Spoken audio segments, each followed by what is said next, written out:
Ummu Sulaim, kisah wanita yang paling mulia maharnya.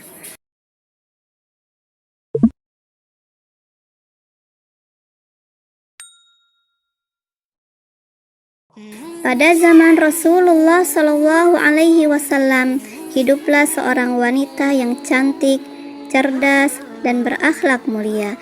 Dialah Ummu Sulaim yang bernama lengkap Rumaisa.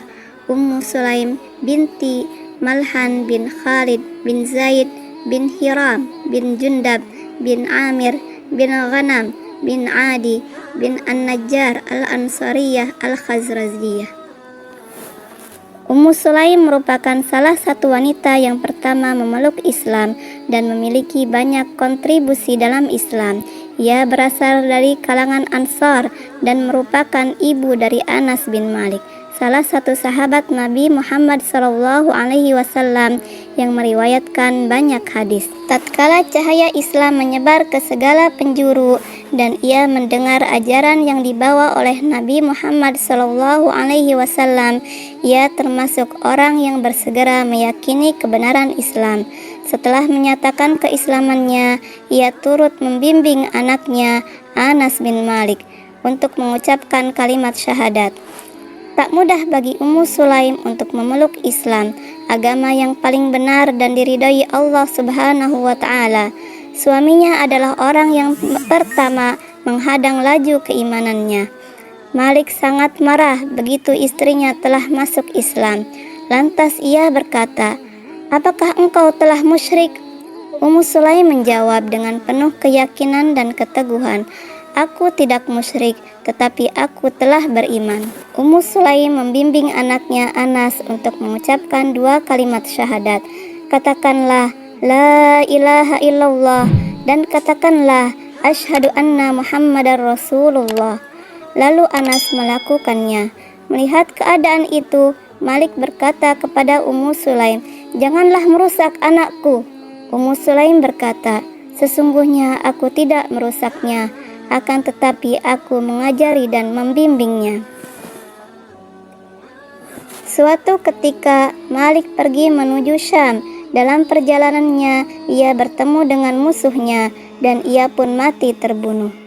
Mendengar kematian suaminya, ia berkata, "Aku tidak akan memberi Anas makan sampai ia meninggalkan musim susuku," atau ASI. Ia kemudian berkata lagi, "Aku tidak akan menikah sampai Anas dewasa."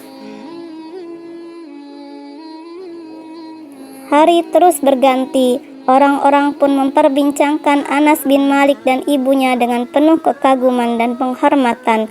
Kemuliaan dan kebaikan Ummu Sulaim terdengar di telinga Abu Talha, seorang hartawan di zaman itu. Dengan penuh kekaguman, ia berusaha untuk meminang Ummu Sulaim. Abu Talha pun melamar Ummu Sulaim dengan mahar yang mahal sekali. Namun, lamaran itu ditolak Ummu Sulaim seraya berkata, "Tidak sepantasnya aku menikah dengan seorang musyrik. Tidakkah engkau mengetahui, wahai Abu Talha, bahwa sesembahan kalian itu diukir oleh seorang hamba dari keluarga si Fulan? Sesungguhnya, bila kalian menyalakan api padanya, pastilah api itu akan membakarnya." Terasa sempitlah dada Abu Talha. Ia pun pergi dan hampir tidak percaya dengan apa yang ia lihat dan dengar. Namun cintanya yang tulus membuat Abu Talha kembali datang dengan mahar yang paling istimewa, dengan harapan Ummu Sulaim bisa luluh dan mau menerimanya. Sebagai seorang muslimah yang cerdas, Ummu Sulaim tak silau dengan harta, kehormatan, dan kegagahan. Lalu ia berkata dengan santun, "Tidak sepantasnya orang sepertimu ditolak, wahai Abu Talha. Akan tetapi engkau seorang kafir, sedangkan aku seorang muslimah yang tidak pantas bagiku untuk menikah denganmu." Abu Talha berkata, "Wahai Ummu Sulaim, sebenarnya apa yang engkau inginkan? Apakah engkau menginginkan mahar dari emas dan perak?" Ummu Sulaim menjawab, "Tidak, aku tidak berharap emas dan perak darimu, tetapi aku hanya berharap padamu agar engkau masuk Islam. Jika engkau masuk Islam, maka itulah maharku. Aku tidak meminta mahar selainnya." Abu Talhah berkata, "Kepada siapa aku mengikrarkan keislaman?" Ummu Sulaim menjawab, "Temuilah Rasulullah Shallallahu Alaihi Wasallam dan ikrarkan keislamanmu kepada beliau." Berangkatlah Abu Talhah menemui Rasulullah Shallallahu Alaihi Wasallam. Kala itu Rasulullah Shallallahu Alaihi Wasallam sedang duduk-duduk bersama para sahabatnya. Tatkala Rasulullah melihat Abu Talhah, Rasulullah Shallallahu Alaihi Wasallam berkata kepada para sahabatnya, "Telah datang Abu Talhah dan aku melihat cahaya keislaman di antara kedua matanya."